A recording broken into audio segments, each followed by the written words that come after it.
పల్లెంది పడిమెట్ల పైకెక్కి గుడికేగు భక్తులకు ఎదురొచ్చే బంగారు స్వామి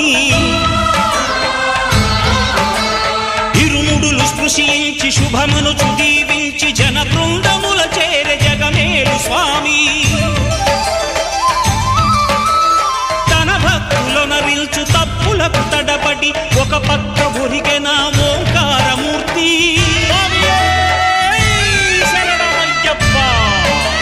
స్వాములందరూ తనకు సాయము కాగా ధీమంతుడై లేచే ఆ కన్య స్వామి పట్టబంధము వీడి భక్తతతికై